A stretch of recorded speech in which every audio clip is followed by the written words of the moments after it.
અહીંયા કાયદો વ્યવસ્થા ખોરવાય એવી કોઈ પ્રવૃત્તિ અમે કરવા પણ નથી માંગતા। આ તો આકસ્મિક ગેસ લીકેજ થયો અને ઝેરી ગેસ લીકેજ થવાથી આ વિસ્તારના લોકોની રજૂઆતને ગંભીરતા લઈને આગેવાનો ગયા અને જે પણ ઘટના ઘટી એ ન જ ઘટવી જોઈએ એવી બી અમે માનીએ છીએ। ત્યારે એ સહકારની અપેક્ષા પ્રશાસન પર પણ રાખીએ છીએ।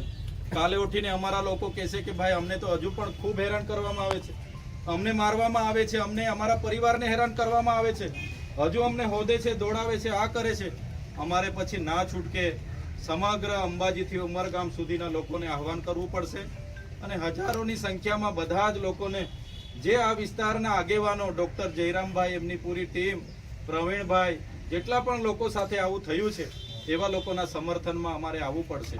ત્યારે આ જે લોકો જેલમાં છે અને જે લોકોને એ છે એમાં બધા સાથે અમે સમર્થનમાં ઊભા છે।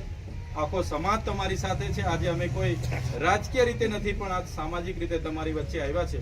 ત્યારે આ રજૂઆત અમે મામલતદારશ્રીને કરી છે અને અમને દિન 15માં યોગ્ય એનો જવાબ મળે એની પણ અમે એમને આશા વ્યક્ત કરી છે। ત્યારે જો દિન 15 પછી યોગ્ય જવાબ નહીં મળશે તો ફરી આપણે ભેગા થવાનું થશે। ત્યારે અંબાજીથી ઉમરગામના તમામ આગેવાનોને અહીંયા બોલાવીશું અને એમના સમર્થનમાં કોઈ મોટો કાર્યક્રમ પણ કરવાનો થશે તો કરીશું।